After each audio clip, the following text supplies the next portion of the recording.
Number one, watch the feet. Watch the feet.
This is a good feeler round. You know what I'm saying? This is they're feeling each other out. You know, they're not going crazy. They're seeing how each guy, reacts to certain punches. They're establishing certain things. This is the type of round you want to do.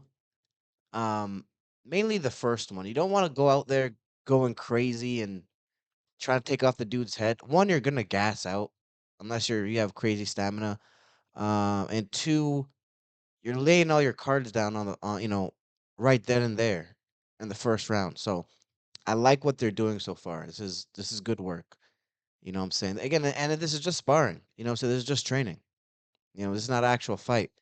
Even though I would prefer this, but only bad thing about that is if it's an amateur fight, you only have 3 to 4 rounds, and in certain times you don't really want to just give away a round because in what I've just seen so far, very tough to say who won or you know who got the best of who. Of course, just the first round.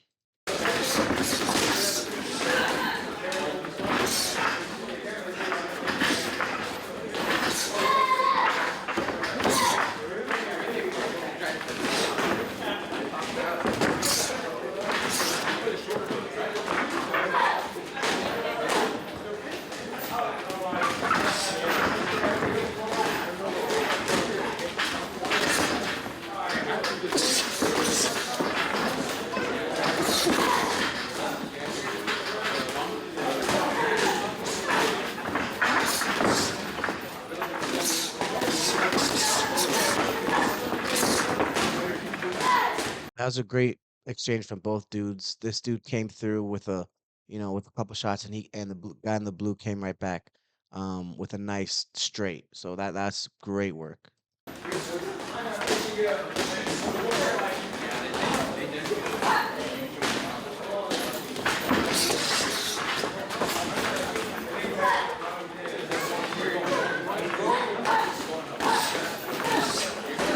And it seems like the dude in the turquoise or whatever, doing the black shirt, seems like he has a little bit better sense of distance. Seems like when he hits him, he's not able to hit him right away. He's able to. I think he just has better gauge of distance. That's what I'm seeing so far.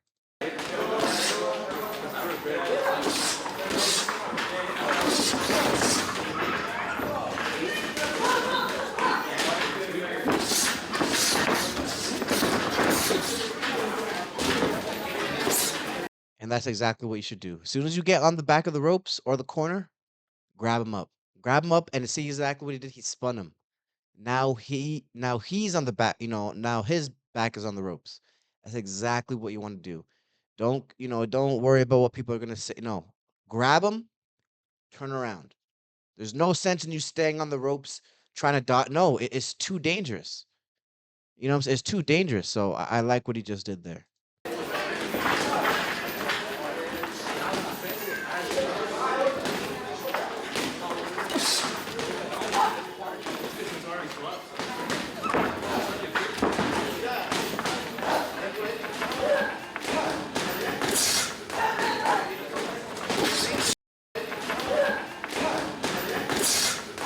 They both hit each other right there. He got a good jab.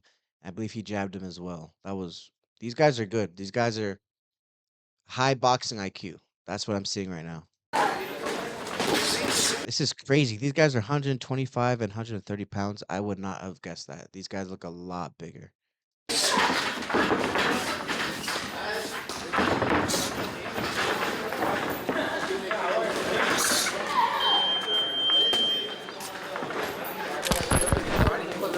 12?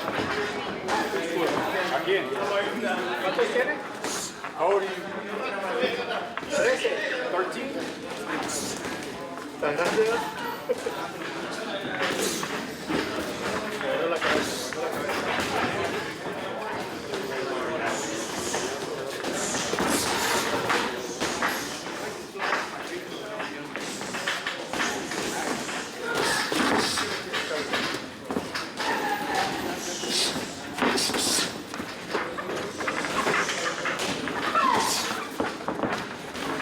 I also like what this guy's doing the black. He's not overcommitting. He's touching him, and then he'll throw a good strong one. But he's not overcommitting. He's not putting himself in in an unnecessary danger. He's not reaching out for anything. Again, he has good distance control. This guy's not doing bad either. But this guy, he looks like he's a lot more comfortable. You know what I'm saying? And that's how you know a fighter is doing well. It depends on how comfortable they look. You know what I'm saying? So I like what he's doing.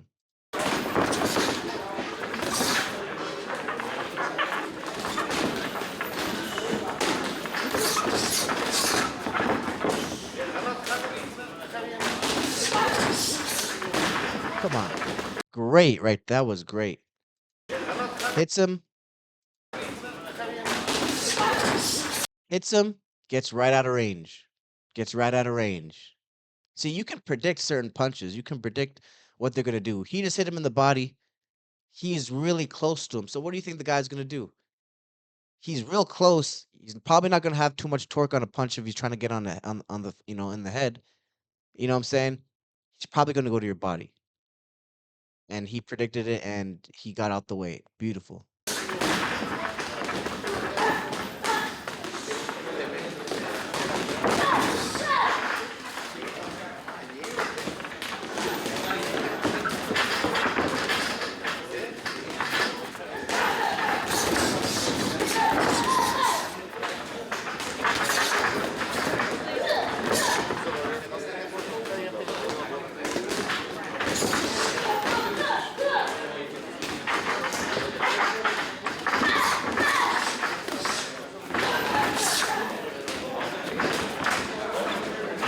And pay attention to both these guys' feet because they're both doing it, but the way they move, super smooth, super, you know, they're not stumbling over there. They're not crossing their feet from what I saw.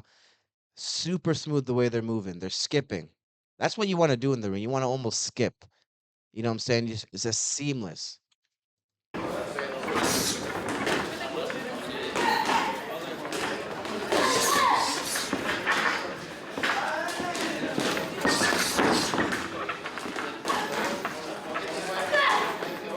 I definitely want to see more of a stronger jab from both dudes. Actually, I think a stronger jab would really dictate a lot.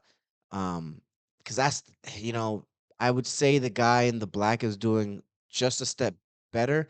But if either of these dudes established and dominated with a good jab, I think it would be like, okay, this guy's clearly winning. You know.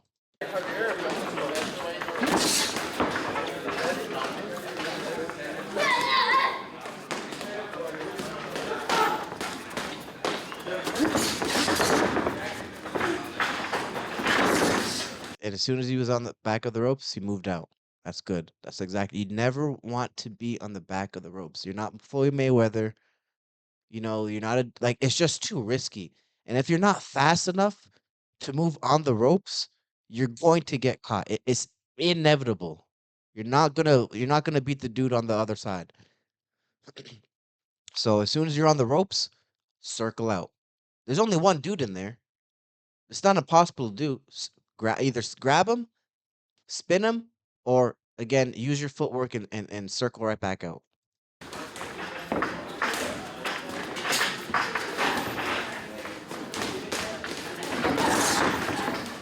this guy also needs to do a little bit better job of cutting off the ring. I personally think. I think if he is always on the back of the ropes, that's how you know he's cutting off the ring well, or stuck in the corner. But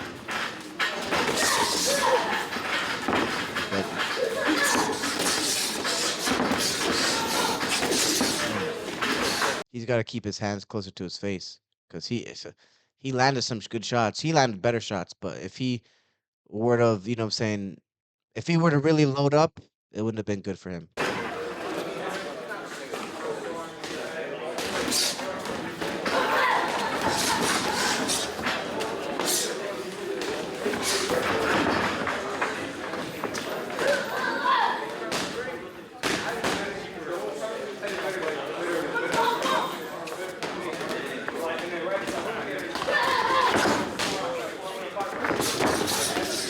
See? See? See? Look at this. Way too risky to be on the back of the ropes. Way too risky. You're getting hit. Circle out. Circle out. There's no reason for you to stay on the ropes. Unless you are super tired and you need a a breather, I don't see the reason to stay on the ropes.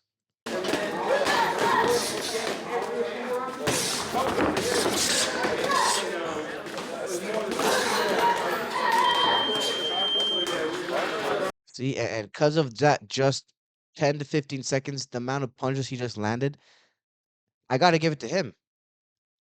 Not to say that he just won the whole round because of that, but because that was it they were pretty much right even up until then.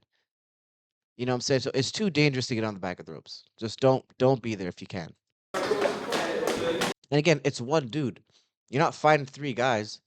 It's one guy. You can get out of the corner and the ropes. It's not impossible. It's not it's not rocket science. Use your feet. You got him. You know what I'm saying?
Now this guy's landing a lot more, and the one main thing you're not seeing from this guy is a good jab anymore. He did have a good jab in the previous rounds. It wasn't as much as I would like. I think he should have thrown it more. But now he's not jabbing. He's not landing any good jabs anymore. Now this guy is coming in right in his face, landing shots that shouldn't be landing, you know, that shouldn't be landing. And the again, the difference is you're not seeing a good jab anymore. So I always say a good jab. You can win a fight with a jab. You can win a fight with just a jab. Devin Haney versus Cambosis, both fights.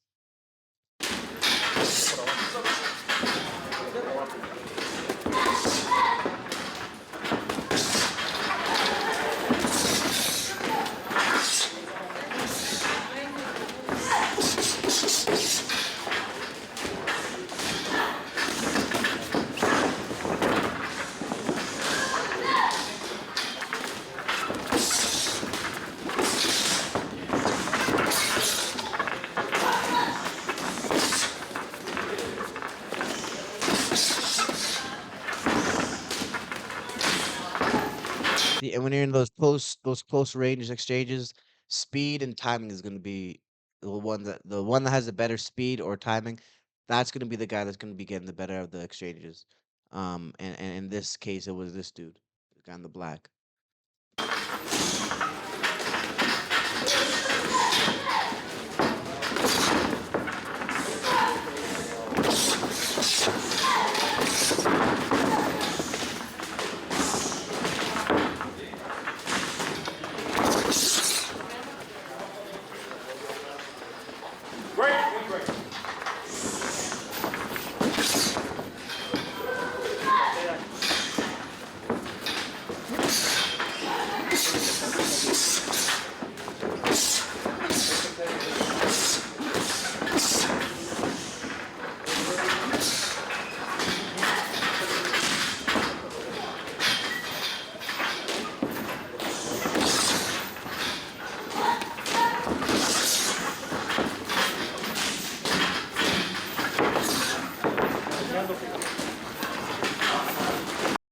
Okay, and this guy actually switched stances to southpaw.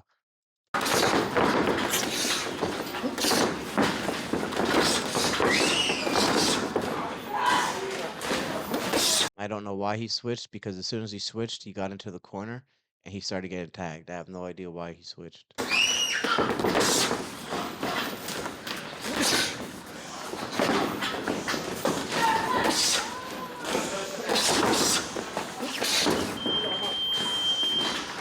That was some good work, man. That was some really good training, good learning work. You know, these guys weren't trying to take each other's heads off. They were making each other pay for certain mistakes. You know, and this is the type of sparring that takes you to the next level. You know, I think hard sparring should be done maybe once or twice a week, but this type of sparring, this is great work. I got to give it to dude in the black. I think he just did. I think he's just a step higher, just a step above. Not much, but just a step, you know. And so both these dudes have huge potential. So let me know in the comments what you guys think. What did they do good? What did they do? What did they do bad? And who do you think won the sparring match? You guys already know what it is, Marco Darko. More top content coming. Peace.